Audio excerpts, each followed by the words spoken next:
ਗੁਰੂ ਸਾਹਿਬ ਜੀ। ਇੱਕ ਓੰਕਾਰ ਸਤਿਨਾਮ ਕਰਤਾ ਪੁਰਖ ਨਿਰਭਉ ਨਿਰਵੈਰ ਅਕਾਲ ਮੂਰਤ ਅਜੂਨੀ ਸੈਭੰ ਗੁਰ ਪ੍ਰਸਾਦ ਡੰਡੌਤ ਬੰਦਨ ਅਨਕ ਬਾਰ ਸਰਬ ਕਲਾ ਸਮਰੱਥ ਡੋਲਨ ਤੇ ਰਾਖੋ ਪ੍ਰਭੂ ਨਾਨਕ ਦੇ ਕਰ ਹੱਥ ਸੇਵਕ ਕੈ ਭਰਪੂਰ ਜੁਗ ਜੁਗ ਵਾਹਿਗੁਰੂ ਤੇਰਾ ਸਭ ਸਦਕਾ ਨਿਰੰਕਾਰ ਪ੍ਰਭ ਸਦਾ ਸਲਾਮਤ ਕਹਿ ਨ ਸਕੈ ਕੋ ਤੂੰ ਕਦ ਕਾ ਬ੍ਰਹਮਾ ਵਿਸ਼ਨ ਸਿਰੇਤ ਅਗਣਤ ਤਿਨ ਕੋ ਮੋਹ ਭਇਆ ਮਨ ਮਦ ਕਾ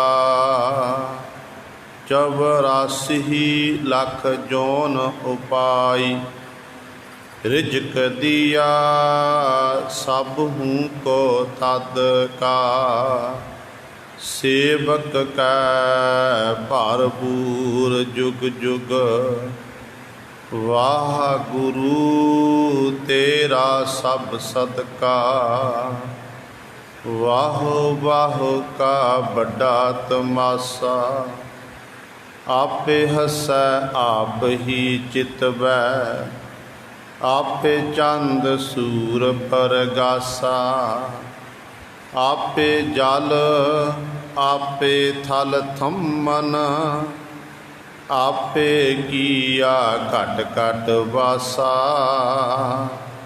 ਆਪੇ ਨਰ ਆਪੇ ਪੁਨ ਨਾਰੀ ਆਪੇ ਸਾਰ ਆਪ ਹੀ ਪਾਸਾ ਗੁਰਮੁਖ ਸੰਗਤ ਸਭੈ ਵਿਚਾਰ ਹੋ ਵਾਹੋ ਵਾਹੋ ਕਾ ਵੱਡਾ ਤਮਾਸਾ ਰੋਗਨ ਤੇ ਅਰ ਸੋਗਨ ਤੇ ਜਲ ਜੋਗਨ ਤੇ ਬਹੁ ਭਾਂਤ ਬਚਾਵਤ ਸਤਰ ਅਨੇਕ ਚਲਾਵਤ ਕਾਵ ਤੋ ਤਨ ਏਕ ਨ ਲਾਗਨ ਪਾਵਤ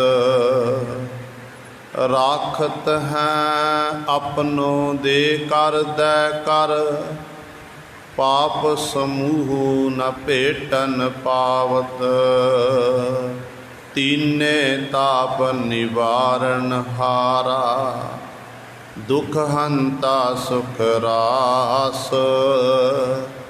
ਤਾਕੋ ਬਿਘਨ ਨ ਕੋ ਲਾਗੈ ਜਾ ਕੀ ਪ੍ਰਭ ਆਗੈ ਅਰਦਾਸ ਮੇਰਾ ਬੈਦ ਗੁਰੂ ਗੋਬਿੰਦਾ ਹਰ ਹਰ ਨਾਮ ਔਖਦ ਮੁਖ ਦੇਵੈ ਕਾਟੈ ਜਮ ਕੀ ਫੰਦਾ ਸਤਿਗੁਰ ਗੁਣੀ ਨਿਧਾਨ ਹੈ ਗੁਣ ਕਰ ਬਖਸ਼ੇ ਅਵਗਣਿਆਰੇ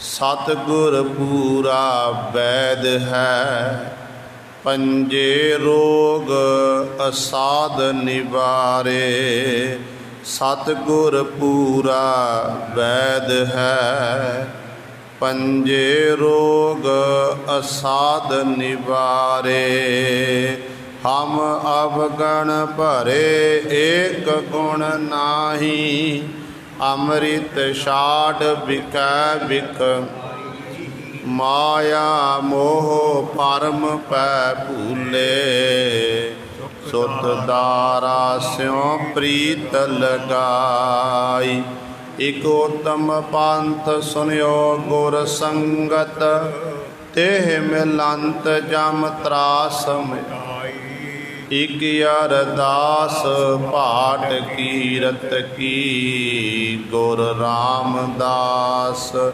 ਕੋ। ਇਕ ਅਰਦਾਸ ਕੀਰਤ ਕੀ, ਗੁਰ ਰਾਮਦਾਸ ਰਾਖੋ ਸ਼ਰਨ। ਸੋ ਕਹੋ ਅਹਨਿਸ ਸਹਿਜ ਸੁਖਾਈ, ਦਰਸ਼ਨ ਪਰਸੈ ਗੁਰੂ ਕੈ। ਜਨਮ ਮਰਨ ਦੁਖ ਹੋਵੈ ਸਿਫਤ ਖਸਾਮਦੀ, ਨੂਰ ਅਰਸੋ ਪੁਰਸੋ। ਤੁਧ ਡਿਠੇ ਸੱਚੇ ਪਾਤਸ਼ਾਹ, ਮਲ ਜਨਮ ਜਨਮ ਦੀ। ਸੱਜਣ ਸੱਚਾ ਪਾਤਸ਼ਾਹ, ਸਿਰ ਸਾਹਾਦੈ। ਜਿਸ ਪਾਸ ਬੈਠਿਆ ਸੋਹੀਐ, ਸਭਨਾ ਦਾ ਵੇ।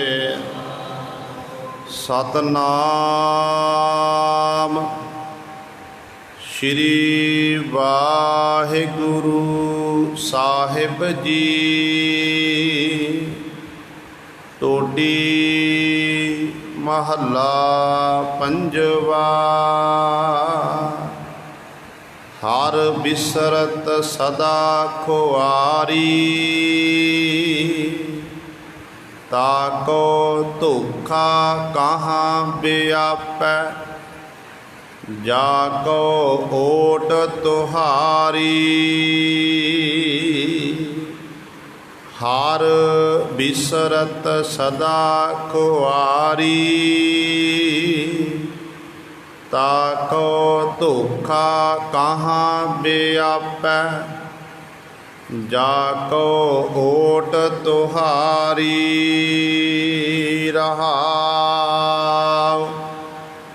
ਬਿਨ ਸਿਮਰਨ ਜੋ ਜੀਵਨ ਬਲ ਨਾ, ਸਰਪ ਜੈਸੇ ਅਰ ਜਾਰੀ।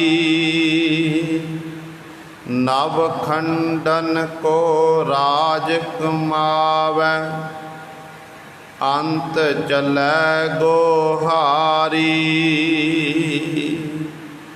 ਗੁਣ ਨਿਧਾਨ ਗੁਣ ਤਿਨ ਹੀ ਗਾਏ, ਜਾਕੋ ਕਿਰਪਾ ਧਾਰੀ। ਸੋ ਸੁਖੀਆ ਧਨ ਉਸ ਜਨਮਾ, ਨਾਨਕ ਤਿਸ ਬਲਿਹਾਰੀ। ਗੁਣ ਨਿਧਾਨ ਗੁਣ ਤਿਨ ਹੀ ਗਾਏ, ਜਾਕੋ ਕਿਰਪਾ ਧਾਰੀ।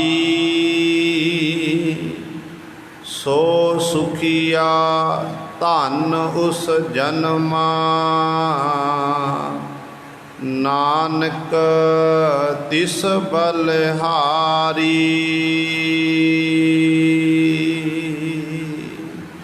ਵਾਹਿਗੁਰੂ ਜੀ ਕਾ ਖਾਲਸਾ, ਵਾਹਿਗੁਰੂ ਜੀ ਕੀ ਫਤਿਹ।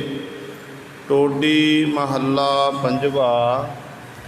ਹਰ ਬਿਸਰਤ ਸਦਾ ਖੁਆਰੀ, ਤਾਕੋ ਧੋਖਾ ਕਹਾਂ ਵਿਆਪੈ। ਜਾਕੋ ਓਟ ਤੁਹਾਰੀ। ਵਾਹਿਗੁਰੂ ਜੀ ਕਾ ਖਾਲਸਾ, ਵਾਹਿਗੁਰੂ ਜੀ ਕੀ ਫਤਿਹ। ਪਰਮ ਸਨਮਾਨਯੋਗ, ਜੁਗੋ ਜੁਗ ਅਟਲ, ਚਬਰ ਛਤਰ ਤਖਤ ਦੇ ਮਾਲਕ, ਹਾਲਤ ਪਾਲ ਦੇ ਰੱਖਿਅਕ, ਸਰਬ ਸਾਂਝੀ ਬਾਲਤਾ ਦਾ ਉਪਦੇਸ਼ ਦੇਣ ਵਾਲੇ, ਸਰਬ ਸਾਂਝੇ ਗੁਰੂ ਧੰਨ ਧੰਨ ਸਾਹਿਬ ਸ੍ਰੀ ਗੁਰੂ ਗ੍ਰੰਥ ਸਾਹਿਬ ਸੱਚੇ ਸਤਿਗੁਰੂ ਜੀ ਦੀ ਪਾਵਨ ਪਵਿੱਤਰ ਨਿੱਘੀ ਗੋਦ ਅੰਦਰ ਜੁੜ ਬੈਠੇ ਗੁਰੂ ਰੂਪ ਗੁਰੂ ਸਵਾਰੇ ਸਤ ਸੰਗੀ ਜਨੋ, ਆਪ ਜੀ ਵੱਡਿਆਂ ਭਾਗਾਂ ਵਾਲੇ ਹੋ। जो दशमेश पिता गुरु कलगीधर सतगुरु अमृत के दाते सर्वंस दानी सहबे कमाल धन धन साहिब श्री गुरु गोबिंद सिंह महाराज जी की चरण छो धरती महान पवित्र अस्थान गुरुद्वारा मंजी साहिब आलमगीर विखे हफ्तावारी ਐਤਵਾਰ ਦੇ ਸਮਾਗਮਾਂ ਦੇ ਵਿੱਚ ਹਾਜ਼ਰੀਆਂ ਭਰ ਕੇ ਸਤ ਸੰਗਤ ਕਰਕੇ ਸਤਿਗੁਰੂ ਪਾਤਸ਼ਾਹ ਜੀ ਦੀਆਂ ਖੁਸ਼ੀਆਂ ਪ੍ਰਾਪਤ ਕਰ ਰਹੇ ਹੋ। ਸਤਿਗੁਰਾਂ ਦੀ ਅਪਾਰ ਬਖਸ਼ਿਸ਼ ਮਿਹਰ ਹੋਈ ਹੈ। ਅੰਮ੍ਰਿਤ ਵੇਲੇ ਤੋਂ ਸਜੇ ਦੀਵਾਨਾਂ ਦੇ ਵਿੱਚ ਪੰਜਾਂ ਬਾਣੀਆਂ ਦਾ ਨਿਤਨੇਮ, ਸ਼੍ਰੀ ਸੁਖਮਨੀ ਸਾਹਿਬ ਜੀ ਦੇ ਜਾਪ, शब्द कीर्तन, श्री आनंद साहब जी दियाँ 6 पौड़ियाँ आप जी ने श्रवण कीतियाँ हैं। सो आओ गुरु सवारियो, जो सतगुरु पातशाह महाराज जी ने साढ़े उत्ते बख्शिश की है। पावन हुक्मनामा साहब के रूप दे विच जो आप जी ने हुणे ही पावन शब्द हुक्मनामा साहब श्रवण किया है। पावन शब्द की आपां ने विचार श्रवण करनी है। आओ अपनियां मन बिरतियां एकाग्र करिए, ध्यान गुरु चरणों नाल जोड़िए ते सतगुरु महाराज जी के पावन उपदेश नूं हिरदियां विच वसा के अपना जीवन सफला करिए। करो सारे अपनी रसना पवित्र, आखो जी सतनाम श्री वाहिगुरु साहिब जी। सतनाम श्री वाहिगुरु साहिब जी। टोडी महला पंजवा। हार बिसरत सदा कुआरी, ताको धोखा कहाँ व्यापै, जाको ओट तुहारी। टोडी राग दे विच पंजवें गुरदेव शहीदां दे सरताज बाणी के बोहित धरन गगन नवखंड मह, जोत स्वरूपी रहियो भार, भन मथुरा कश भेद नहीं, गुर अर्जन परतख हर। हरि दे विच ते गुरु अर्जन दे महाराज दे विच मथुरा भट्ट जी बचन करते हैं कि किसी प्रकार का कोई फर्क नहीं है। वो धन गुरु अर्जन दे महाराज शांति दे पुंज तत्ती तवी उत्ते बैठ के आखण वाले, तेरा कीया मीठा लागै, हर नाम पदार्थ नानक मांगै। सतगुरु जी साढ़े उत्ते बख्शिश कर रहे हैं। ये पावन शब्द सतगुरां दे पावन अंक 711 तो प्रारंभ होंदा है ते 712 ते जाके इस पावन शब्द की समाप्ति है। टोडी राग दे विच धन गुरु अर्जन देव महाराज का ये दूसरा शब्द है। ते अज दे इस पावन शब्द द्वारा धन गुरु अर्जन देव महाराज उन्हां जीवां दी गल करदे ने जिहड़े जीवां नूं परिपूर्ण परमात्मा भुलिया होया, जिन्हां ने परमात्मा नूं विसारिया होया, परमात्मा दा नाम नहीं जपदे, इस तरह ही अपने मनुखा जन्म नूं व्यर्थ गवा लिया। जिन्हां दे बाबत धन गुरु ग्रंथ साहिब महाराज बचन करदे ने, कहंदे ने हर बिसरत सो मूआ। एक तरह जिन्हें हरि नूं विसारिया होया ना, वो मूआ मुरदे दी न्याई है। नाम ध्यावै सर्व सुख पावै, सोजन सुखिया हुआ। जिहड़े नाम जपदे ने उन्होंने सारे जिंदगी के सुख मिलते हैं। एक हुंदा शरीरक सुख, एक हुंदा मानसिक सुख। शरीरक सुख आपां चंगा खा लिया, पहन लिया, ये शरीर के सुख हो गए। तो ये गुरु सवारियो ये सुख थोड़े समय दे ने।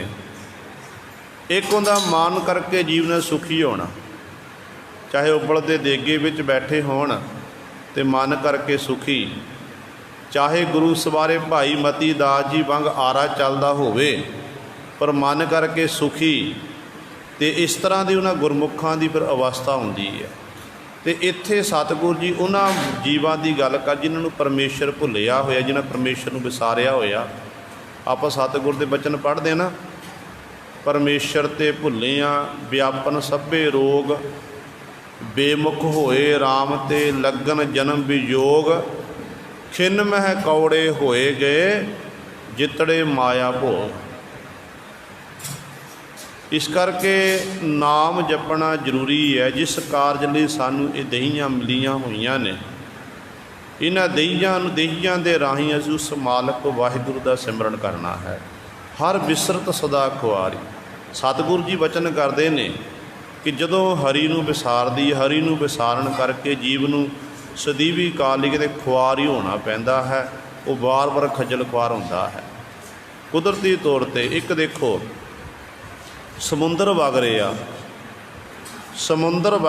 ਅਤੇ ਸਮੁੰਦਰ ਵਿੱਚੋਂ ਲਹਿਰਾਂ ਪੈਦਾ ਹੋਈਆਂ, ਹਵਾ ਚੱਲਣ ਦੇ ਨਾਲ ਤੂਫਾਨ ਆਇਆ। ਉਹ ਸਮੁੰਦਰ ਦਾ ਪਾਣੀ ਇੱਕ ਲਹਿਰਾਂ ਦਾ, ਤਰੰਗਾਂ ਦਾ ਰੂਪ ਧਾਰਨ ਕਰ ਗਿਆ। ਅਤੇ ਉਹ ਜਦੋਂ ਫਿਰ ਪਾਣੀ ਗੁਰੂ ਸਵਾਰੇ ਉਸ ਸਮੁੰਦਰ ਨਾਲ ਵਿਛੜਦਾ, ਉਹ ਸਮੁੰਦਰ ਤੋਂ ਬਾਹਰ ਡਿੱਗਦਾ, ਟੋਇਆਂ ਦੇ ਵਿੱਚ ਜਾ ਕੇ, ਟੋਭਿਆਂ ਛੱਪੜਾਂ ਵਿੱਚ ਜਾ ਕੇ ਉਹ ਪਾਣੀ ਡਿੱਗ ਜਾਂਦਾ ਅਤੇ ਇੱਕ ਥਾਂ 'ਤੇ ਉਹ ਪਾਣੀ ਖਲੋ ਜਾਂਦਾ। ਫਿਰ ਥੋੜ੍ਹੇ ਦਿਨ ਲੰਘਦੇ ਨੇ, ਜਿਹੜਾ ਉਹ ਪਾਣੀ ਦਾ ਰੰਗ ਹੈ ਉਹ ਰੰਗ ਕਾਲਾ ਪੈਣ ਲੱਗ ਪੈਂਦਾ ਹੈ। ਕਾਰਨ ਕੀ ਹੈ? ਕਿਉਂਕਿ ਜਦੋਂ ਤਾਂ ਵਗਦੇ ਪਾਣੀ ਸਮੁੰਦਰ ਨਾਲ ਦਾ ਮਿਲਾਪ ਸੀ, ਸਮੁੰਦਰ ਨਾਲ ਜਦੋਂ ਜੁੜਿਆ ਹੋਇਆ ਸੀ, ਅਤੇ ਉਦੋਂ ਤਾਂ ਗੁਰੂ ਸਵਾਰੇ ਉਹ ਸਾਫ਼ ਸੀ। ਪਰ ਜਦੋਂ ਛੱਪੜਾਂ ਦੇ ਵਿੱਚ ਜਾ ਕੇ ਉਹ ਸਮੁੰਦਰ ਦਾ ਪਾਣੀ ਰਲ ਗਿਆ, ਟੋਭਿਆਂ ਵਿੱਚ ਜਾ ਕੇ ਰਲ ਗਿਆ, ਨਾਲੀਆਂ ਵਿੱਚ, ਟੋਇਆਂ ਵਿੱਚ ਜਾ ਕੇ ਪੈ ਗਿਆ, ਅਤੇ ਹੌਲੀ ਹੌਲੀ ਉਸ ਦਾ ਰੂਪ ਜਿਹੜਾ ਰੰਗ ਹੈ ਉਹ ਕਾਲਾ ਹੋ ਗਿਆ। ਕਾਰਨ ਕੀ? ਕਿ ਉਹ ਸਮੁੰਦਰ ਨਾਲ ਉਹਦਾ ਵਿਛੋੜਾ ਪੈ ਗਿਆ। ਸਮੁੰਦਰ ਨਾਲ ਵਿਛੋੜਾ ਪੈਣ ਕਰਕੇ, ਜਿਸ ਕਰਕੇ ਇਹੋ ਜਿਹੀ ਹਾਲਤ ਹੋ ਗਈ। ਕੁਦਰਤੀ ਤੌਰ 'ਤੇ ਆਪਾਂ ਦੇਖੀਏ, ਬਾਗ ਦੇ ਵਿੱਚ, ਬਗੀਚੀ ਦੇ ਵਿੱਚ ਫੁੱਲ ਲੱਗੇ ਹੋਏ ਨੇ। ਫੁੱਲਾਂ ਨੂੰ ਆਪਾਂ ਗੁਰੂ ਸਵਾਰੇ ਤੋੜ ਕੇ ਸੁੱਟ ਦਈਏ, ਤੋੜ ਕੇ ਜਾਂ ਗੁਰੂ ਸਾਹਿਬਾਨ ਦੀ ਅੱਗੇ ਅਰਪਣ ਕਰ ਦਈਏ, ਅਤੇ ਜਿਹੜੀ ਉਹਦੀ ਚਮਕ ਉਸ ਟਾਹਣੀ ਨਾਲ ਲੱਗੀਆਂ ਹੋਈਆਂ ਸੀ, ਉਹ ਹੌਲੀ ਹੌਲੀ ਜਿਹੜੀ ਚਮਕ ਹੈ ਨਾ ਉਹ ਘਟ ਜਾਂਦੀ। ਸਵੇਰ ਵੇਲੇ ਆਪਾਂ ਰੱਖੀਏ ਅਤੇ ਸ਼ਾਮ ਤੱਕ ਉਹ ਫੁੱਲ ਜਿਹੜੇ ਸੁੱਕ ਜਾਂਦੇ, ਕਿਸੇ ਕੰਮ ਨਹੀਂ ਆਉਂਦੇ।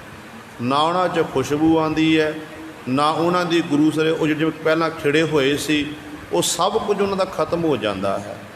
ਅਤੇ ਕਾਰਨ ਕੀ? ਜਦੋਂ ਦਾ ਮੁੱਢ ਨਾਲ ਜੁੜਿਆ ਹੋਇਆ ਸੀ ਉਹ ਫੁੱਲ, ਟਾਹਣੀ ਦੇ ਨਾਲ, ਉਸ ਦਰੱਖਤ ਨਾਲ ਜੁੜਿਆ ਹੋਇਆ, ਪੌਦੇ ਨਾਲ ਜੁੜਿਆ ਹੋਇਆ ਸੀ, ਉਦੋਂ ਤਾਂ ਗੁਰੂ ਸਰੇ ਉਹ ਹਰਿਆ ਭਰਿਆ ਸੀ, ਖੁਸ਼ਬੂ ਵੰਡ ਰਿਹਾ ਸੀ। ਜਦੋਂ ਟੁੱਟ ਗਿਆ ਅਤੇ ਟੁੱਟਣ ਤੋਂ ਬਾਅਦ ਗੁਰੂ ਸਵਾਰੇ ਫਿਰ ਉਹਦਾ ਵਿਛੋੜਾ ਪੈ ਕੇ ਖਤਮ ਹੋ ਗਿਆ, ਉਹਦਾ ਰੂਪ ਰੰਗ ਸਭ ਕੁਝ ਮੁੱਕ ਗਿਆ।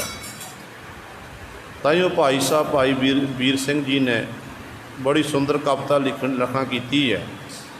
ਉਹ ਲਿਖਦੇ ਨੇ, ਕਹਿੰਦੇ, ਟਾਹਣੀ ਨਾਲੋਂ ਤੋੜਨਾ ਸਾਨੂੰ, ਅਸਾਂ ਹੱਟ ਮਹਿਕ ਦੀ ਲਾਈ, ਲੱਖਾਂ ਗਾਹਕ ਜੇ ਆ ਕੇ ਸੁੰਘੇ, ਖਾਲੀ ਇੱਕ ਨਾ ਜਾਏ। ਕਹਿੰਦੇ ਇਹ ਜੀਵ ਸਾਨੂੰ ਟਾਹਣੀ ਨਾਲ ਨਾ ਤੋੜਨਾ ਕਰ, ਅਸੀਂ ਤਾਂ ਮਹਿਕ ਦੀ ਹੱਟੀ ਲਾਈ ਹੋਈ ਹੈ। ਲੱਖਾਂ ਗਾਹਕ ਉਸ ਬਗੀਚੇ ਵਿੱਚ, ਉਸ ਬਾਗ ਦੇ ਵਿੱਚ ਆਉਂਦੇ ਨੇ। ਜਿਹੜਾ ਇੱਕ ਵਾਰੀ ਬਾਗ ਵਿੱਚ ਚੱਲ ਕੇ ਆ ਗਿਆ ਅਤੇ ਉਹਨਾਂ ਵਿੱਚੋਂ ਇੱਕ ਵੀ ਖਾਲੀ ਨਹੀਂ ਜਾਂਦਾ ਹੈ। ਕਹਿਣ ਲੱਗੇ, ਜੇ ਇਸ ਤਰ੍ਹਾਂ ਇਹ ਜੀਵ ਸਾਨੂੰ ਤੋਂ ਤੋੜ ਕੇ ਲੈ ਗਏ ਆ, ਇੱਕ ਜੋਗਾ ਰਹਿ ਜਾਸੀ, ਉਹ ਵੀ ਪਲਕ ਝਲਕ ਦਾ ਮੇਲਾ। ਕਹਿੰਦੇ ਉਹ ਵੀ ਥੋੜ੍ਹੇ ਸਮੇਂ ਦਾ ਮੇਲਾ ਹੈ, ਥੋੜ੍ਹੇ ਸਮੇਂ ਦੀ ਖੁਸ਼ਬੂ ਹੈ। ਕਹਿੰਦੇ ਫਿਰ ਹਾਲਾਤ ਉਹੀ ਹੋ ਜਾਣੇ। ਕਹਿੰਦੇ ਬਾਅਦ ਵਿੱਚ ਸਾਡਾ ਜਿਹੜਾ ਰੂਪ ਰੰਗ, ਖੁਸ਼ਬੂ ਸਾਰੀ ਮੁੱਕ ਜਾਣੀ ਹੈ। ਸੋ ਗੁਰੂ ਸਵਾਰੇ ਇਸੇ ਤਰ੍ਹਾਂ ਜਿਵੇਂ ਫੁੱਲ ਦਰੱਖਤ ਨਾਲ ਟੁੱਟ ਗਿਆ, ਉਹ ਖਤਮ ਹੋ ਗਿਆ, ਇਸੇ ਤਰ੍ਹਾਂ ਜਦੋਂ ਜੀਵ ਪਰਮਾਤਮਾ ਟੁੱਟਿਆ ਹੁੰਦਾ ਨਾ, ਅਤੇ ਜੀਵ ਦੀ ਹਾਲਤ ਵੀ ਇਹੋ ਜਿਹੀ ਹੋ ਜਾਂਦੀ ਹੈ। ਦੇਖੋ, ਭਗਤ ਕਬੀਰ ਸਾਹਿਬਾਨ ਜੀ ਵਿਚਰਦੇ ਹੋਏ ਜਾ ਰਹੇ ਨੇ ਸਮੁੰਦਰ ਦੇ ਕਿਨਾਰੇ 'ਤੇ, ਸਮੁੰਦਰ ਦੇ ਕਿਨਾਰੇ 'ਤੇ ਵਿਚਰਦੇ ਹੋਏ ਜਾ ਰਹੇ, ਪਰਮੇਸ਼ਰ ਦੇ ਰੰਗ ਵਿੱਚ ਰੰਗੇ ਹੋਏ, ਪਰਮੇਸ਼ਰ ਦੀ ਸਿਫਤ ਸਲਾਹ ਕਰ ਰਹੇ ਨੇ। ਇਹ ਕਹਿੰਦੇ ਸਮੁੰਦਰ ਵਿੱਚ ਇੱਕ ਲਹਿਰ ਆਈ, ਤਰੰਗ ਆਈ, ਉਸ ਤਰੰਗ ਦੇ ਰਾਹੀਂ ਸਮੁੰਦਰ ਦਾ ਪਾਣੀ ਬਾਹਰ ਆ ਕੇ ਡਿੱਗਿਆ, ਤੇ ਸਮੁੰਦਰ ਦੇ ਵਿੱਚ ਇੱਕ ਸ਼ੰਖ ਨਿਕਲਿਆ, ਜਿਹੜਾ ਆਮ ਤੌਰ 'ਤੇ ਮੰਦਰਾਂ ਦੇ ਵਿੱਚ ਗੁਰੂ ਸਰੇ ਇਹ ਸ਼ੰਖ ਵਜਾਏ ਜਾਂਦੇ ਨੇ। ਉਹ ਸ਼ੰਖ ਜਦੋਂ ਬਾਹਰ ਨਿਕਲਿਆ ਤੇ ਕਬੀਰ ਜੀ ਉਸ ਸਮੇਂ ਰੁਕ ਗਏ। ਕਬੀਰ ਜੀ ਨੇ ਉਹ ਸ਼ੰਖ ਆਪਣੇ ਹੱਥ ਵਿੱਚ ਚੁੱਕਿਆ ਤੇ ਚੁੱਕਣ ਉਪਰੰਤ ਕਬੀਰ ਸਾਹਿਬਾਨ ਜੀ ਨੇ ਉਹ ਥੋੜ੍ਹੇ ਸਮੇਂ ਪਹਿਲਾਂ ਧਿਆਨ ਨਾਲ ਸ਼ੰਖ ਵੱਲ ਦੇਖਿਆ, ਫਿਰ ਵਗਾ ਕੇ ਉਹਨੂੰ ਦੁਬਾਰਾ ਸਮੁੰਦਰ ਸੁੱਟ ਦਿੱਤਾ। ਥੋੜ੍ਹਾ ਅੱਗੇ ਚੱਲੇ ਨੇ, ਫਿਰ ਗੁਰੂ ਸਰ ਦੂਸਰੀ ਲਹਿਰ ਆਈ, ਫਿਰ ਉਹ ਸ਼ੰਖ ਜਿਹੜਾ ਬਾਹਰ ਆ ਗਿਆ ਤੇ ਕਬੀਰ ਜੀ ਨੇ ਫਿਰ ਚੁੱਕਿਆ, ਫਿਰ ਗੁਰੂ ਸਵਾਰੇ ਚੁੱਕ ਕੇ ਉਸ ਸਮੁੰਦਰ ਸੁੱਟ ਦਿੱਤਾ। ਹੁਣ ਤੀਜੀ ਵਾਰੀ ਇਸ ਤਰ੍ਹਾਂ ਘਟਨਾ ਵਾਪਰੀ ਹੈ। ਜੋ ਤੀਜੀ ਵਾਰੀ ਘਟਨਾ ਵਾਪਰੀ, ਤੀਜੀ ਵਾਰੀ ਉਹ ਸ਼ੰਖ ਸਾਹਮਣੇ ਆ ਗਿਆ ਤੇ ਕਬੀਰ ਜੀ ਨੇ ਆਪਣੇ ਹੱਥ ਵਿੱਚ ਪਕੜ ਲਿਆ ਤੇ ਗੁਰੂ ਸਵਾਰਿਓ ਸਾਨੂੰ ਉਪਦੇਸ਼ ਬਖਸ਼ਿਆ। ਕਹਿਣ ਲੱਗੇ, ਕਬੀਰ ਰਹਿ ਨਾਇਰ ਵਿਛੋਰਿਆ ਰੋਹਰੇ ਸ਼ੰਖ ਮਝੂਰ, ਦੇਵਲ ਦੇਵਲ ਧਾਹੜੀ ਦੇਸਹਿ ਉਗਬਤ ਸੂਰ। ਰਹਿ ਨਾਇਰ ਦਾ ਅਰਥ ਹੈ ਸਮੁੰਦਰ। ਕਹਿੰਦੇ ਇਹ ਸ਼ੰਖ ਤੇਰਾ ਸਮੁੰਦਰ ਨਾਲ ਵਿਛੋੜਾ ਪੈ ਗਿਆ, ਤੂੰ ਉਸ ਦੇ ਰਹਿ ਨਾਇਰ ਦੇ ਵਿੱਚ ਹੀ ਰਹਿਣਾ ਕਰ। ਜਦੋਂ ਜੇ ਦਿਨ ਚੜ੍ਹ ਗਿਆ ਤੂੰ ਪਾਂਡਿਆਂ ਦੇ ਹੱਥ ਲੱਗ ਜਾਵੇਗਾ, ਪਾਂਡਿਆਂ ਨੇ ਉਦੋਂ ਸੂਰਜ ਚੜ੍ਹੇਗਾ, ਉਧਰ ਆਪਣੇ ਮੰਦਰਾਂ ਦੇ ਵਿੱਚ ਤੈਨੂੰ ਵਾਰ-ਵਾਰ ਵਜਾਣਾ ਹੈ। ਸੋ ਗੱਲ ਗੁਰੂ ਸਰੇ ਕਿਆ ਕਹਿਣ ਦਾ ਭਾਵ ਹੈ, ਗੱਲ ਸ਼ੰਖ ਦੀ ਨਹੀਂ ਹੈ, ਗੱਲ ਜੀਵ ਅਤੇ ਈਸ਼ ਦੀ ਹੈ। ਜਦੋਂ ਤੱਕ ਆਪਾਂ ਪਰਮਾਤਮਾ ਨਾਲ ਟੁੱਟੇ ਰਹਾਂਗੇ, ਪਰਮਾਤਮਾ ਨਾਲ ਸਾਡਾ ਵਿਛੋੜਾ ਪਿਆ ਰਹੇਗਾ, ਉਦੋਂ ਤੱਕ ਗੁਰੂ ਸਰ ਸਾਡੀ ਹਾਲਤ ਵੀ ਸ਼ੰਖ ਜੈਸੀ ਹੋ ਜਾਵੇਗੀ। ਆਪਾਂ ਵੀ ਦਰ ਦਰ 'ਤੇ ਠੋਕਰਾਂ ਖਾਵਾਂਗੇ, ਦਰ ਦਰ 'ਤੇ ਭਟਕਣਾ ਵਿੱਚ ਆਪ ਫਸੇ ਰਹਾਂਗੇ, ਕਦੇ ਸਾਡਾ ਗੁਰੂ ਸਵੇਰੇ ਪਾਰ ਉਤਾਰਾ ਨਹੀਂ ਹੋਵੇਗਾ। ਸੋ ਸਤਿਗੁਰੂ ਕਹਿੰਦੇ ਨੇ, ਜੇ ਭਾਈ ਤੈਂ ਆਪਣੇ ਆਪ ਨੂੰ ਆਪਣਾ ਭਲਾ ਚਾਹੁੰਦਾ, ਤੂੰ ਚਾਹੁੰਦਾ ਮੈਂ ਸੰਸਾਰ ਸਮੁੰਦਰ ਤੋਂ ਤਰ ਜਾਵਾਂ, ਸਤਿਗੁਰੂ ਕਹਿੰਦੇ ਸਭ ਤੋਂ ਪਹਿਲਾਂ ਤੈਨੂੰ ਆਪਣੀ ਜ਼ਿੰਦਗੀ ਦਾ ਇੱਕ ਕਾਰਜ ਕਰਨਾ ਪਵੇਗਾ, ਜਿਹੜਾ ਤੇਰੇ ਲਈ ਅਤੀ ਜ਼ਰੂਰੀ ਹੈ। ਉਹ ਕਿਹੜਾ ਕਾਰਜ ਹੈ? ਪਰਮਾਤਮਾ ਨੂੰ ਮਿਲਣ ਦਾ ਇਹ ਸਮਾਂ। ਆਪਾਂ ਰੋਜ਼ਾਨਾ ਸਤਿਗੁਰੂ ਦੇ ਬਚਨ ਪੜ੍ਹਦੇ ਹਾਂ ਕਿ ਭਈ ਪ੍ਰਾਪਤ ਮਾਨੁਖ ਦੇਹੁਰੀਆ, ਗੋਬਿੰਦ ਮਿਲਣ ਕੀ ਇਹ ਤੇਰੀ ਬਰੀਆ। ਇੱਥੋਂ ਤੱਕ ਭਗਤ ਕਬੀਰ ਸਾਹਿਬਾਨ ਜੀ ਸਮਝਾਉਂਦੇ ਨੇ, ਕਹਿੰਦੇ ਨੇ, ਕਬੀਰ ਮਾਨਸ ਜਨਮ ਦੁਲੰਭ ਹੈ, ਹੋਏ ਨਾ ਬਾਰੈ ਬਾਰ, ਜਿਉਂ ਬਨ ਫਲ ਪਾਕੇ ਭੋਏ ਗਿਰਹਿ, ਬੋਹਰ ਨਾ ਲੱਗ ਹੈ ਡਾਰ। ਟਾਹਣੀ ਨਾਲ, ਦਰਖਤ ਨਾਲ ਗੁਰੂ ਸਰੇ ਫਲ ਲੱਗਿਆ, ਉਹ ਪੱਕ ਕੇ ਟੁੱਟ ਕੇ ਧਰਤੀ ਉੱਤੇ ਡਿੱਗ ਗਿਆ। ਜੇ ਆਪਾਂ ਸੋਚੀਏ ਉਸੇ ਫਲ ਨੂੰ, ਉਸੇ ਸ਼ਾਖਾ, ਉਸੇ ਟਾਹਣੀ ਨਾਲ ਦੁਆਰਾ ਜੋੜ ਦਈਏ, ਨਹੀਂ ਜੁੜੇਗਾ ਗੁਰੂ ਸਵਾਰੇ ਦਾ। ਇਸੇ ਤਰ੍ਹਾਂ ਜਦੋਂ ਆਪਾਂ ਸਾਡਾ ਸ਼ਾਖਾ ਕੀ ਹੈ? ਦਰਖਤ ਪਰਮਾਤਮਾ ਵਾਹਿਗੁਰੂ ਸਾਹਿਬਾਨ। ਜਦੋਂ ਤੱਕ ਆਪਾਂ ਗੁਰੂ ਸਾਹਿਬਾਨ ਨਾਲ ਜੁੜੇ ਰਹਾਂਗੇ, ਗੁਰੂ ਸਾਹਿਬਾਨ ਦੀ ਬਾਣੀ ਨੂੰ ਪੜ੍ਹਦੇ ਰਹਾਂਗੇ, ਬਾਣੀ ਨੂੰ ਵਿਚਾਰਦੇ ਰਹਾਂਗੇ, ਅੰਮ੍ਰਿਤ ਵੇਲੇ ਦੀ ਸੰਭਾਲ ਕਰਦੇ ਰਹਾਂਗੇ, ਤੇ ਉਦੋਂ ਤੱਕ ਤਾਂ ਆਪਾਂ ਜੁੜੇ ਹੋਏ ਹਾਂ। ਜਿਸ ਦਿਨ ਸਾਡਾ ਅੰਮ੍ਰਿਤ ਵੇਲਾ ਖੁੰਝ ਗਿਆ, ਜਿਸ ਦਿਨ ਸਿੱਖ ਦੀ ਰਸਨਾ ਤੋਂ ਜਪਜੀ ਸਾਹਿਬ ਦਾ ਪਾਠ ਨਹੀਂ ਆਇਆ, ਸਿੱਖ ਨੇ ਜਪਜੀ ਸਾਹਿਬ ਦਾ ਪਾਠ ਨਹੀਂ ਕੀਤਾ, ਨਿਤਨੇਮ ਨਹੀਂ ਕੀਤਾ, ਤੇ ਮਨ ਉਸ ਦਿਨ ਇਸ ਜੀਵ ਦੀ, ਸਿੱਖ ਦੀ ਹਾਲਤ ਵੀ ਗੁਰੂ ਸਰ ਉਸ ਪੱਕੇ ਹੋਏ ਫਲ ਦੀ ਨਹੀਂ ਆਈ ਹੈ। ਫਿਰ ਜਿਹੜਾ ਟਾਹਣੀ ਨਾਲ ਟੁੱਟਿਆ ਹੋਇਆ, ਉਸੇ ਤਰ੍ਹਾਂ ਫਿਰ ਜੀਵ ਦੀ ਹਾਲਤ ਹੋ ਗਈ ਹੈ। ਧੰਨ ਗੁਰੂ ਨਾਨਕ ਦੇਵ ਮਹਾਰਾਜ ਦਾ ਇੱਕ ਪਾਵਨ ਸ਼ਬਦ ਹੈ 12 ਤੇ ਵਧੀਕਨਾਮੇ ਬਾਣੀ ਦੇ ਵਿੱਚ। ਕਹਿੰਦੇ ਨੇ, ਸਤਿਗੁਰੂ ਗੁਰੂ ਨਾਨਕ ਸਾਹਿਬ ਮਹਾਰਾਜ ਵਿਚਰਦੇ ਹੋਏ ਇੱਕ ਤਲਾਅ ਦੇ ਕਿਨਾਰੇ 'ਤੇ ਪਹੁੰਚੇ ਨੇ। ਤਲਾਅ ਦੇ ਕਿਨਾਰੇ 'ਤੇ ਪਾਤਸ਼ਾਹ ਨੇ ਕੀ ਦੇਖਿਆ ਕਿ ਜਿਹੜਾ ਤਲਾਅ ਹੈ ਪਾਣੀ ਨਾਲ ਨਕਾ ਨਕ ਭਰਿਆ ਹੋਇਆ, ਉਹਦੇ ਵਿੱਚ ਫੁੱਲ ਖਿੜੇ ਹੋਏ ਨੇ, ਭੋਰੇ ਗੁੰਜਾਰ ਪਾ ਰਹੇ ਹਨ, ਹਰਿਆਵਲੀ ਆਲੇ ਦੁਆਲੇ ਛਾਈ ਹੋਈ ਹੈ, ਬੜਾ ਮਨਮੋਹਕ ਨਜ਼ਾਰਾ ਸੀ। ਤੇ ਧੰਨ ਗੁਰੂ ਨਾਨਕ ਦੇ ਮਹਾਰਾਜ ਉੱਥੇ ਬੈਠੇ, ਉੱਥੇ ਬੈਠ ਕੇ ਆਖਿਆ ਕਿ ਸਵਾਨ ਅੱਲਾ ਤੇਰੀ ਕੁਦਰਤ, ਤੇ ਉੱਥੇ ਪਰਮਾਤਮਾ ਦੀ ਸਿਫਤ ਕਤਲਾ ਕੀਤੀ ਕਿ ਕੁਦਰਤ ਕਵਣ ਕਹਾ ਵਿਚਾਰ, ਬਾਰਿਆ ਨਾ ਜਾਵਾ ਏਕ ਵਾਰ, ਜੋਤ ਦੁਭਾਵੈ ਸਾਈ ਭਲੀ ਕਾਰ, ਤੂੰ ਸਦਾ ਸਲਾਮਤ ਨਿਰੰਕਾਰ। ਉਸਤਤ ਕੀਤੀ। ਉੱਥੇ ਕੁਝ ਸਮਾਂ ਸਤਿਗੁਰੂ ਬੈਠੇ ਨੇ, ਪਰਮਾਤਮਾ ਦੇ ਰੰਗ ਵਿੱਚ ਅਭੇਦ ਹੋਏ। ਫਿਰ ਸਤਿਗੁਰੂ ਵਾਪਸ ਆ ਗਏ। कहते कुछ दिन लंघे ने, 15 दिन महीना लंघ गया। हौली हौली जिवें हुण बरखा नहीं पई है, बरखा ना पैण करके ਜਿਹੜਾ ਪਾਣੀ ਜਮ੍ਹਾਂ ਹੁੰਦਾ ਹੌਲੀ ਹੌਲੀ ਉਹ ਸੁੱਕ ਜਾਂਦਾ। ਆਪਾਂ ਦੇਖਦੇ ਹਾਂ ਨਦੀਆਂ ਦਾ ਪਾਣੀ ਘਟ ਜਾਂਦਾ, ਦਰਿਆਵਾਂ ਦਾ ਪਾਣੀ ਘਟ ਜਾਂਦਾ, ਛੱਪੜਾਂ ਦਾ ਪਾਣੀ ਜਿਹੜਾ ਹੈ ਇਹ ਗੁਰੂ ਸਰੇ ਇਹ ਘਟ ਜਾਂਦਾ। ਹੁਣ ਵਰਖਾ ਨਾ ਹੋਣ ਕਰਕੇ, ਪਾਣੀ ਨਾ ਨਸੀਬ ਹੋਣ ਕਰਕੇ ਉਸ ਤਲਾਅ ਦੀ ਗੁਰੂ ਸਰੇ ਹਾਲਤ ਪਹਿਲਾਂ ਜੈਸੀ ਹੋ ਗਈ। ਜਦੋਂ ਸਤਿਗੁਰੂ ਗੁਰੂ ਨਾਨਕ ਸਾਹਿਬ ਮਹਾਰਾਜ ਦੁਆਰਾ ਪਰ ਉਸ ਸਥਾਨ 'ਤੇ ਗਏ, ਧੰਨ ਗੁਰੂ ਨਾਨਕ ਦੇ ਮਹਾਰਾਜ ਨੇ ਕੀ ਦੇਖਿਆ ਕਿ ਅੱਜ ਤਲਾਅ ਦਾ ਰੰਗ ਕਾਲਾ ਪੈ ਗਿਆ, ਪਾਣੀ ਬਿਲਕੁਲ ਨਹੀਂ ਹੈ। ਜਿਹੜੇ ਫੁੱਲ ਖਿੜੇ ਹੋਏ ਸਨ ਉਹ ਫੁੱਲ ਗੁਰੂ ਸਰਵਣ ਦੇ ਰੰਗ ਵੀ ਕਾਲੇ ਪਏ, ਉਹ ਸੁੱਕ ਗਏ ਨੇ, ਸੁਆਹ ਹੋ ਗਏ ਨੇ। ਇੱਥੋਂ ਤੱਕ ਭੋਰਿਆਂ ਦੀ ਗੁੰਜਾਰ ਬਿਲਕੁਲ ਨਹੀਂ ਹੈ। ਕਾਈ ਉੱਥੇ ਜਿਹੜੀ ਖਤਮ ਹੋ ਗਈ, ਜਿਹੜੀ ਹਰਿਆਵਲੀ ਸੀ ਉਹ ਸਾਰੀ ਮੁੱਕ ਗਈ। ਧੰਨ ਗੁਰੂ ਨਾਨਕ ਦੇ ਮਹਾਰਾਜ ਦੇਖ ਕੇ ਹੈਰਾਨ ਹੋ ਗਏ, ਇਹ ਕੀ।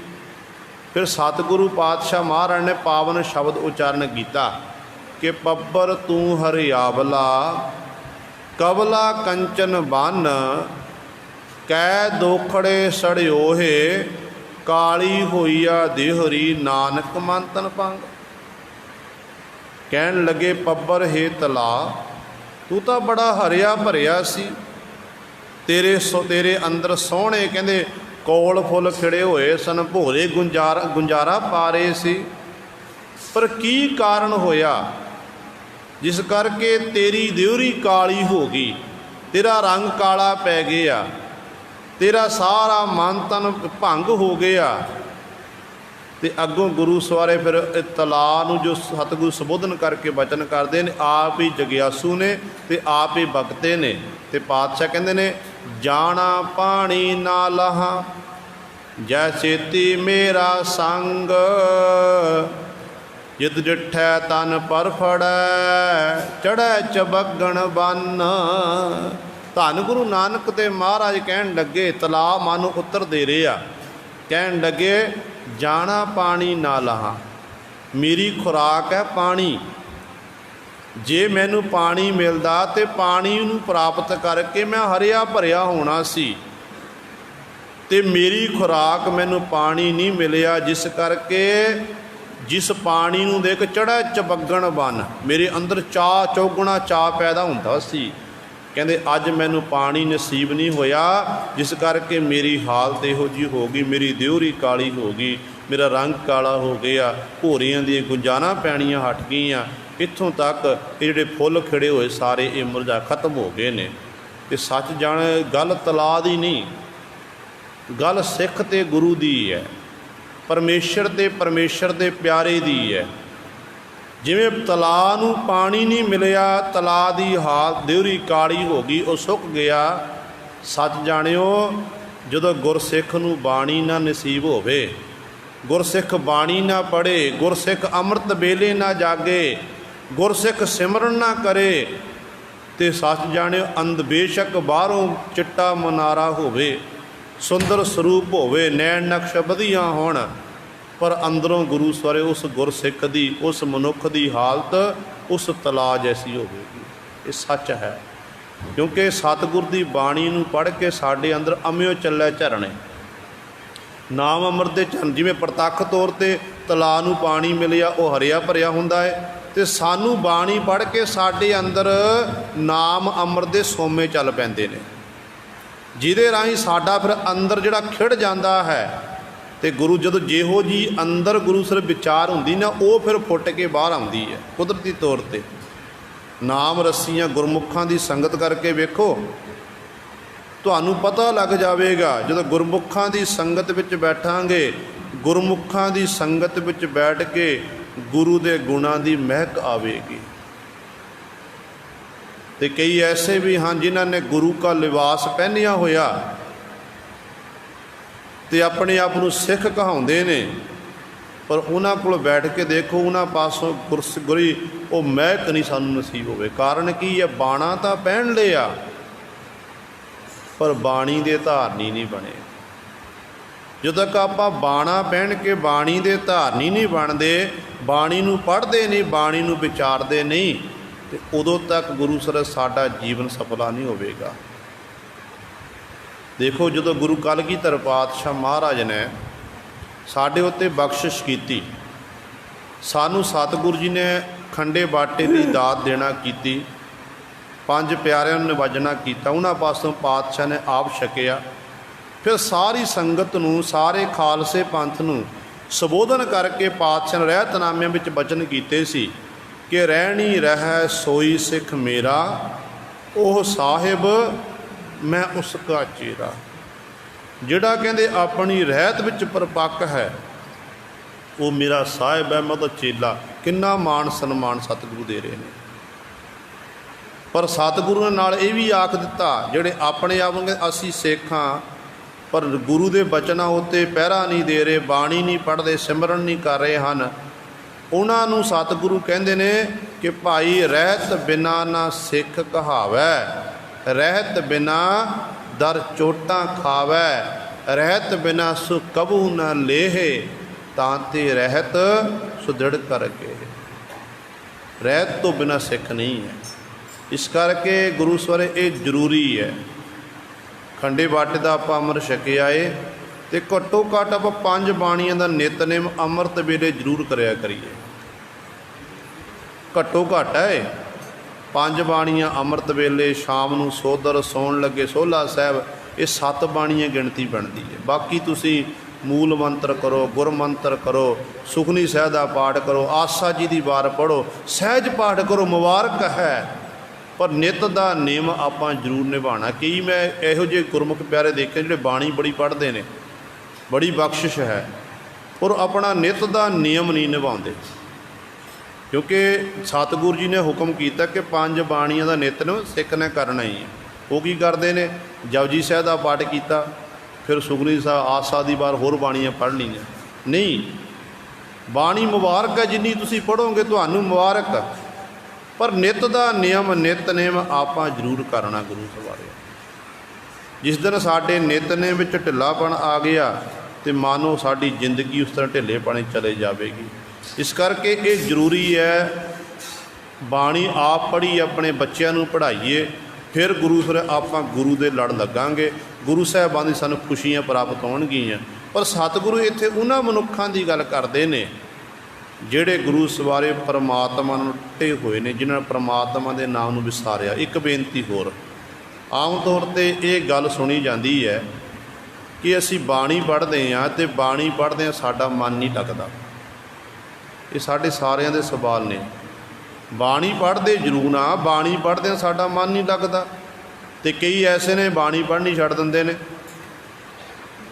ਨਹੀਂ ਗੁਰੂ ਸਵਾਰਿਓ, ਮਨ ਲੱਗੇ ਚਾਹੇ ਨਾ ਲੱਗੇ, ਸਾਡਾ ਕੰਮ ਹੈ ਬਾਣੀ ਪੜ੍ਹਨੀ। ਆਪਾਂ ਗੁਰੂ ਦੇ ਹੁਕਮ ਦੀ ਪਾਲਣਾ ਕਰਨੀ ਹੈ ਕਿ ਸਾਡੇ ਗੁਰੂ ਦਾ ਹੁਕਮ ਹੈ ਕਿ ਆਵੋ ਸਿੱਖ ਸਤਿਗੁਰੂ ਕੇ ਪਿਆਰਿਓ, ਗਾਵੋ ਸੱਚੀ ਬਾਣੀ, ਬਾਣੀ ਤਾਂ ਗਾਵੋ ਗੁਰੂ ਕੇਰੀ, ਬਾਣੀਆਂ ਸਰਬਾਣੀ। ਇਹ ਗੁਰੂ ਦਾ ਹੁਕਮ ਹੈ।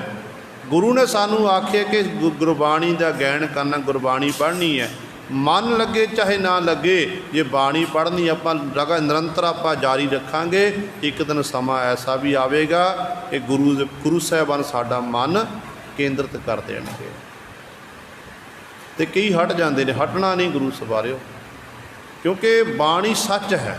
ਆਦਿ ਸੱਚ ਜੁਗਾਦ ਸੱਚ, ਹੈ ਭੀ ਸੱਚ, ਨਾਨਕ ਹੋਸੀ ਭੀ ਸੱਚ। ਬਾਣੀ ਸੱਚ ਹੈ ਅਤੇ ਸਾਡੇ ਅੰਦਰ ਝੂਠ ਬੈਠਾ ਹੋਇਆ, ਸਾਡੇ ਅੰਦਰ ਵਿਕਾਰਾਂ ਦੀ ਮੈਲ ਹੈ, ਸਾਡੇ ਅੰਦਰ ਗੁਰੂ ਸਰ ਇਹ ਸਾਡਾ ਜਿਹੜਾ ਕਾਲਖ ਨਾਲ ਸਾਡਾ ਮਨ ਭਰਿਆ ਹੋਇਆ। ਅਤੇ ਭਾਂਡੇ ਵਿੱਚ ਆਪਾਂ ਦੁੱਧ ਪਾਈਏ, ਸਿਆਣੀਆਂ ਬੀਬੀਆਂ ਜਦੋਂ ਭਾਂਡੇ ਨੂੰ ਸਾਫ਼ ਕਰਦੀਆਂ ਪਹਿਲਾਂ ਦੁੱਧ ਪਾਉਣ ਦੇ ਲਈ, ਉਹ ਚੰਗੀ ਤਰ੍ਹਾਂ ਸਾਫ਼ ਕੀਤਾ ਜਾਂਦਾ। ਜੇ ਖਰਾਬ ਭਾਂਡੇ ਦੁੱਧ ਪਾਇਆ ਜਦੋਂ ਖਰਾਬ ਹੋ ਜਾਂਦਾ ਹੈ।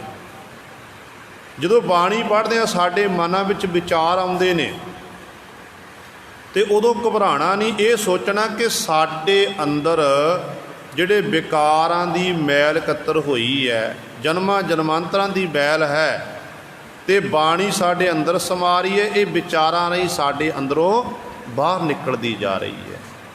ਜਦੋਂ ਅਸੀਂ ਇਸ ਤਰ੍ਹਾਂ ਗੁਰੂ ਸਰ ਲੱਗੇ ਰਹਾਂਗੇ ਤਾਂ ਇੱਕ ਦਿਨ ਸਾਡਾ ਫਿਰ ਮਨ ਬਿਲਕੁਲ ਕੇਂਦਰਿਤ ਹੋ ਜਾਵੇਗਾ। पर सतगुरु इत्थे बचन करदे कि हार बिसरत सदा कुआरी। ਜਿਹੜੇ ਭਾਈ ਹਰੀ ਪਰਮਾਤਮਾ ਨੂੰ ਵਿਸਾਰਦੇ ਨੇ ਉਹਨਾਂ ਨੂੰ ਜੀਵਨ ਵਿੱਚ ਸਦੀਵੀ ਕਾਲੀ ਖੁਆਰਾਪਣ ਹੋਣਾ ਪੈਂਦਾ ਹੈ। ਉਹ ਖੁਆਰ ਹੁੰਦੇ ਨੇ, ਖੱਜਲ ਖੁਆਰ ਹੁੰਦੇ ਹਨ। ਉਹਨਾਂ ਨੂੰ ਗੁਰੂ ਸਵਾਰਿਓ, ਉਹਨਾਂ ਮਨ ਹਰ ਸਮੇਂ ਬੇਚੈਨ ਰਹਿੰਦਾ ਹੈ। ਜ਼ਿੰਦਗੀ 'ਚ ਉਹਨੂੰ ਖੁਸ਼ੀ ਨਸੀਬ ਨਹੀਂ ਹੁੰਦੀ ਹੈ।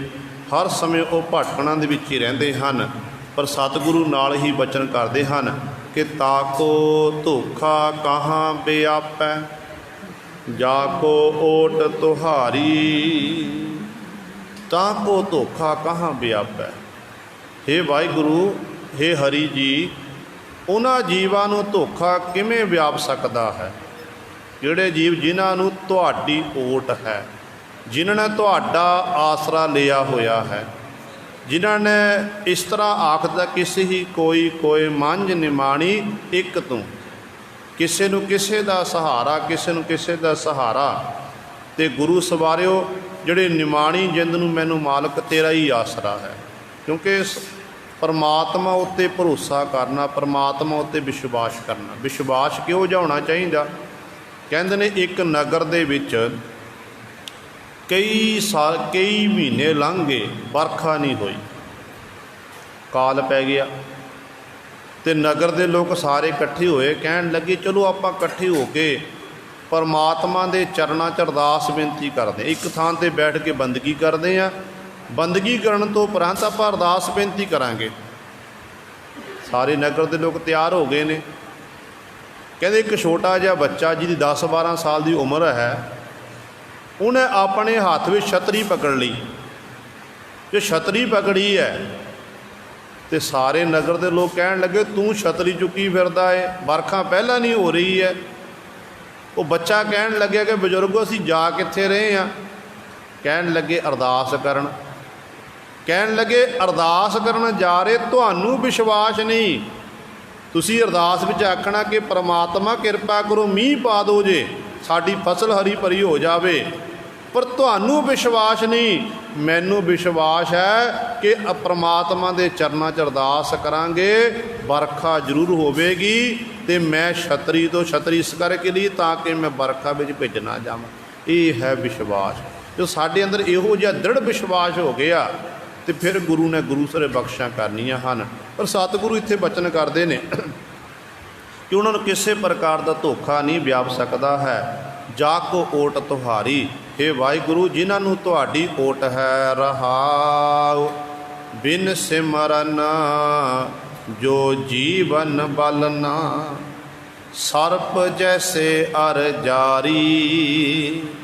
ਨਾਮ ਸਿਮਰਨ ਤੋਂ ਬਿਨਾਂ ਜਿਹੜਾ ਜੀਵ ਦਾ ਜੀਵਨ ਹੈ ਇਸ ਤਰ੍ਹਾਂ ਕਹਿੰਦੇ ਬਲ ਰਿਹਾ, ਸੜ ਰਿਹਾ ਹੈ ਤ੍ਰਿਸ਼ਨਾ ਦੀ ਅੱਗ ਵਿੱਚ, ਵਿਕਾਰਾਂ ਦੀ ਅੱਗ ਵਿੱਚ। ਜਿਵੇਂ ਸੱਪ ਦੀ ਉਮਰ ਵੱਧਦੀ ਹੈ, ਅਜਗਰ ਸੱਪ ਦੀ ਉਮਰ, ਜਿਉਂ-ਜਿਉਂ ਸੱਪ ਦੀ ਉਮਰ ਵੱਧਦੀ ਜਾਂਦੀ ਹੈ ਤਿਉਂ-ਤਿਉਂ ਸੱਪ ਦੇ ਅੰਦਰ ਜ਼ਹਿਰ ਵੀ ਹੋਰ ਜ਼ਿਆਦਾ ਪੈਦਾ ਹੁੰਦਾ ਹੈ।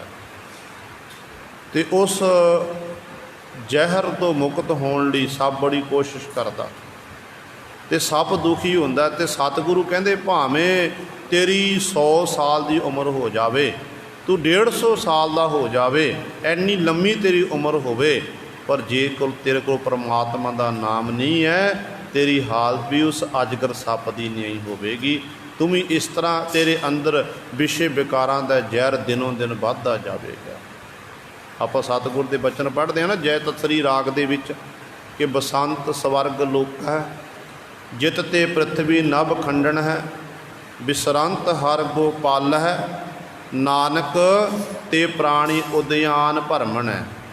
ਕੌਤਕ ਕੋੜ ਤਮਾਸਿਆ ਚਿਤ ਨ ਆਵਸ ਨਾਉ, ਨਾਨਕ ਕੋੜੀ ਨਰਕ ਬਰਾਬਰੇ ਉਜੜ ਸੋਈ ਥਾਓ।